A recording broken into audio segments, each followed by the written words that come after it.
If you want help figuring out which lightsaber moves are the best and most brutal in Jedi Survivor, then this is the video for you.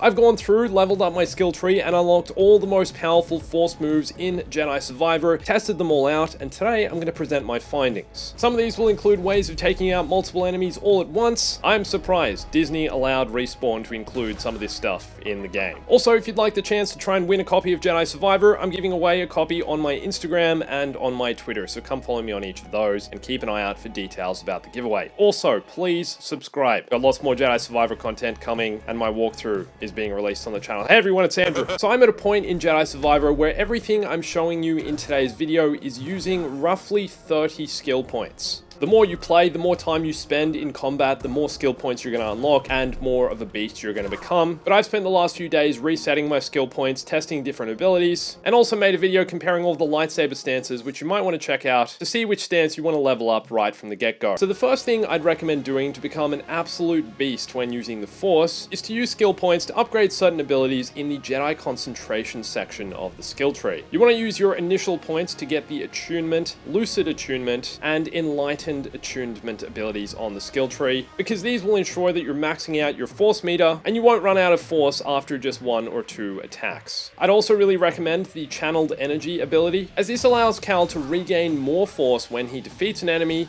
and also some when he's attacking an enemy that's blocking. There are also certain perks that help improve Force abilities. I'm not going to cover perks in this video, that'll be a separate video. Keep an eye out for that one. The Soaring lift Force power, which can be found in the telekinesis section, is easily one of the most powerful in the game, one of my favorites, and one you're going to be able to use in a multitude of ways. It's actually not that difficult to unlock. You only need to unlock the starting telekinesis power to then unlock this. And once you have it, you can also upgrade it for more powerful versions, which increase its radius, the time it lasts, as well as the ability to lift heavier enemies. But it's not so much the ability itself that is powerful, it's what you can do with it afterwards. Let's say you're using the blaster stance. Combining Soaring lift with the quick draw ability makes for one of the most devastating combos in the entire game. Cal will lift multiple targets into the air, and then deadeye as many as possible depending on how much Force meter you have, shooting them all while they're completely helpless.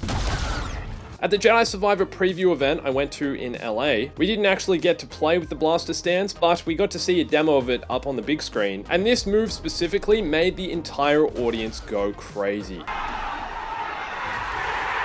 Now, the other best stance I found to combine Soaring lift with is the dual-bladed lightsaber stance because of the Twin Vipers and Dancing Blades abilities. After suspending your enemies in the air, hold L1 or left bumper, and then hold triangle or Y, and Cal will charge and then throw both his lightsabers to kill as many of them that are suspended as possible. I've used this a number of times, and once you get good at timing this right and being able to actually pull it off, it's one of the most devastating things you can do to clear out multiple enemies all at once. Next up, we're talking about the redirected strength ability, which you'll find in the confusion section of the skill tree. For me, this is one of the most brutal and dark side abilities you can perform in the game because of what it allows Cal to do. Redirected strength basically allows you to grab an enemy using the Force and have them shoot upon their own allies, or anything you desire. So basically, you'll grab a stormtrooper, turn him around, and have him shoot his fellow stormtroopers in the face. This also works with flame troopers, which is even more brutal. You're basically lighting everyone on fire, and also certain other enemies in the game, most of whom wield a blaster. But that said, it's not only performing this ability that I think makes it the most brutal in the game. It's the way the ability ends. Generally speaking, Cal will take his lightsaber and stab that enemy in the back after he's already killed multiple friends. Sometimes this is combined with the dismemberment in the game. Instead of stabbing the enemy in the back, Cal will actually slice one of his arms off. You do still also have the option to throw the enemy you're holding, but there's something so psychologically messed up about turning an enemy on their allies, having him shoot them, and then absolutely decimating him with your lightsaber. The slam ability in Jedi Survivor has the opposite effect to Soaring lift. Like Soaring lift, this can be used one of two ways. You can either just press the input to have it affect a single enemy, or you can hold the input to have it affect multiple enemies. The mass slam ability is unlocked in the telekinesis section of the skill tree, and once again, it's not the ability itself that's completely brutal, it's how you use it. For example, just like Soaring lift, this can be combined with the blaster stance and quick draw, so that while your enemies are face down slammed into the ground, you can blow their brains out.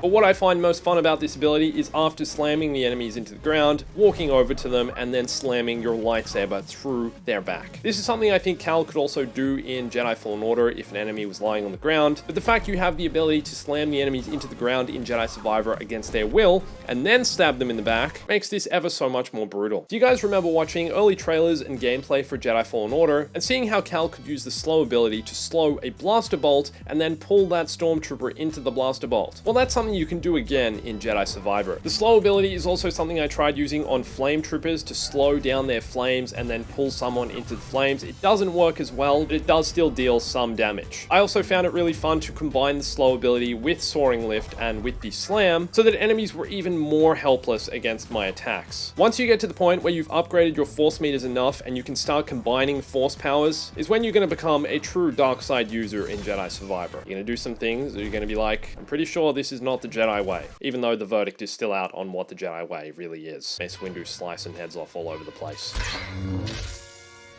Twin Pull is another easy ability to unlock which you can have a lot of fun with. Although I don't find this one to be the most useful, it's still kind of hilarious seeing you grab one enemy and then having the ability to hold multiple enemies at the same time. I feel like this is Star Killer levels of messing with stormtroopers. You can use the Twin Pull by pulling an enemy all the way towards you by holding L2 or left trigger, and then pressing triangle to pull and hold an additional enemy. Once you've got two enemies in front of you, you basically have two body shields. You can put them in front of flame troopers, in front of blaster using troopers, enemies, and use them as body shields. Or you can just stab them both in the back.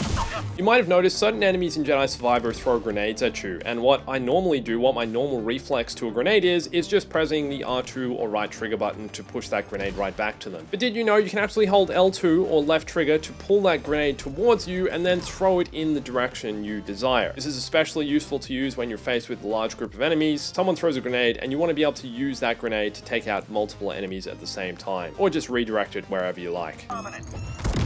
Now, I would love to know which force power in this video is your favorite, and if you have any others I didn't mention that you really enjoy using. Let me know what combos you guys have been performing in Jedi Survivor. Also, don't forget to check out my guide on which lightsaber stance to use in Jedi Survivor, full breakdowns of each one there, and my personal favorites. And come follow me on all the socials for giveaways of Jedi Survivor. And thanks for watching this. My name's Andrew. I'll catch you soon. Now, if you made it here, guys, if you're still watching, I've got a little secret for you. I want you to comment who your favorite character is in the game, but wrong answers only. See you down in the comments.